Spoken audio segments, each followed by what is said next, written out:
आज हम बात करेंगे बाईपास सर्जरी। तो दोस्तों, बाईपास सर्जरी का नाम सुनते ही लोगों में बहुत डर बढ़ जाता है। लोग सोचते हैं बाईपास सर्जरी मतलब क्या है। तो बाईपास सर्जरी के आज हम एडवांटेजेस और डिसएडवांटेजेस देखेंगे दोस्तों।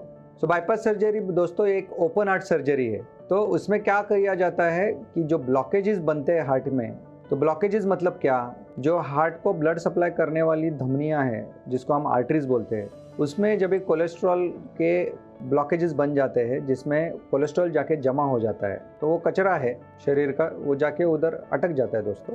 तो वो जो कोलेस्ट्रॉल के जो ब्लॉकेजेस निर्माण होते हैं उसके कारण से ब्लड अभी पहले की मात्रा में कम फ्लो होना चालू हो जाता है आपकी मसल्स में।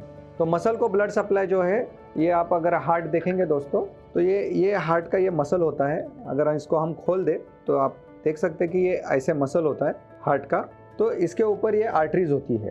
तो ये आर्टरीज में जब भी ब्लॉक होता है दोस्तों, तो उसको बाईपास करने के लिए, जैसे हमारे पास बाईपास रोड होते हैं दोस्तों, तो अगर सिटी को बाईपास करना है आपको तो उसको बाईपास रोड दिया जाता है, वो सिटी के ट्रैफिक में बाईपास कर देता है। वैसे ही हार्ट में जब भी ब्लॉकेजेस होते हैं तो उसको बाईपास करने के लिए अपने शरीर की कुछ नसें होती है जिसको निकाल के वो नस हार्ट के नसों को दी जाती है दोस्तों। तो ये बाईपास जो ब्लड सप्लाई होने वाला है अभी, ये नया नस से होता है, तो इसलिए उसको बाईपास बोलते हैं।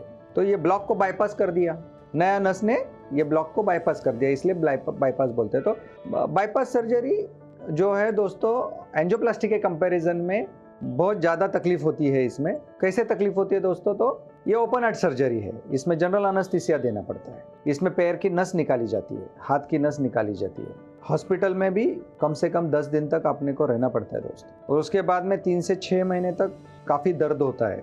तो अंदर से स्टिचेस आते हैं।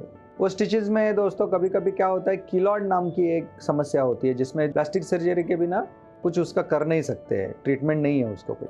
तो दोस्तों ये बाईपास सर्जरी में कॉम्प्लिकेशंस क्या हो सकते हैं, उसमें सबसे इंपॉर्टेंट जगह एज जिसका ज़्यादा है, मोर देन 65-70 एज जिसका है, उसमें ये देखा जाता है कि स्ट्रोक होने की संभावना बहुत ज़्यादा है। स्ट्रोक मतलब लकवे की बीमारी होने की संभावना बाईपास के दौरान बहुत ज़्यादा है दोस्तों। प्लस जिसका हार्ट पंपिंग बहुत वीक है बाईपास के दौरान, उसका हार्ट बंद होना, हार्ट फेलियर में जाना, ये प्रॉब्लम्स बहुत होते हैं। तो दोस्तों मेरे पास एक पेशेंट आया जिसका एक बहुत ही बड़े हॉस्पिटल में बाईपास सर्जरी किया था। अभी बाईपास सर्जरी करते समय तो उनको पैकेज दे दिया दोस्तों 1-2 लाख रुपए का, उन्होंने सर्जरी कर दी। लेकिन जब भी बाईपास पैकेज के बाहर निकल जाता है और उसका हार्ट पंपिंग ना दोस्तों उन्होंने देखा ही नहीं था, 20% हार्ट पंपिंग चला था और वो हार्ट के ऊपर उन्होंने बाईपास कर दिया। अभी वो बाईपास होने के बाद में वो हार्ट कंटिन्यूसली फेल होते रहा। तो वही हॉस्पिटल में उन्होंने फर्स्ट टाइम एडमिट किया, बिल हो गया 4 से 5 लाख रुपया। पेशेंट वापस घर गया दोस्तों, 1 महीने के बाद वापस एडमिट करना पड़ा उनको। वो हॉस्पिटल में बिल इतना ज़्यादा हो गया कि वो अफोर्ड नहीं कर रहे थे, क्योंकि पैसे सब खत्म हो गए, उनका मेडिक्लेम था वो भी खत्म हो गया दोस्तों। तो अभी वो ये टाइम पे मेरे पास आए कि डॉक्टर साहब, हम अभी ये बड़े हॉस्पिटल में हमारे को खर्चा जो है वो पर्याप्त नहीं हो रहा है, अभी हम इसमें क्या कर सकते हैं। तो दोस्तों हमने हमारे हॉस्पिटल में इसको एडमिट किया। इसको 1-2 दिन में हमने जो लंग में पानी भरा था, जो पैरों में पानी भरा था, वो पानी शरीर से निकाला, और उसके बाद में हमने उनको ECP नाम की ट्रीटमेंट दी दोस्तों। और वो बाईपास होने के बाद में जब ही उसकी ECP ट्रीटमेंट हुई उसकी, तो उसके बाद में उसका हार्ट स्वस्थ हो गया दोस्तों, और उसको बार बार हॉस्पिटल में एडमिट करने की जो समस्या पैदा हो गई थी बाईपास ऑपरेशन होने के बाद, वो समस्या से उसको छुटकारा मिला दोस्तों। तो दोस्तों ये हम देख रहे हैं कि इतने सारे कॉम्प्लिकेशंस है।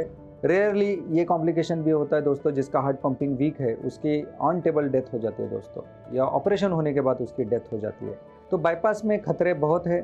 अगर आपको किसी ने बाईपास सर्जरी सजेस्ट किया है दोस्तों, तो समझदारी से डिसीजन लीजिए कि बाईपास सर्जरी करना चाहिए या नहीं करना चाहिए। तो ये है बाईपास सर्जरी के बारे में। अगर आपको ऐसे वीडियोज़ रेगुलरली देखने हैं दोस्तों, तो हमारे चैनल को सब्सक्राइब करिए। स्वस्थ रहिए, मस्त रहिए।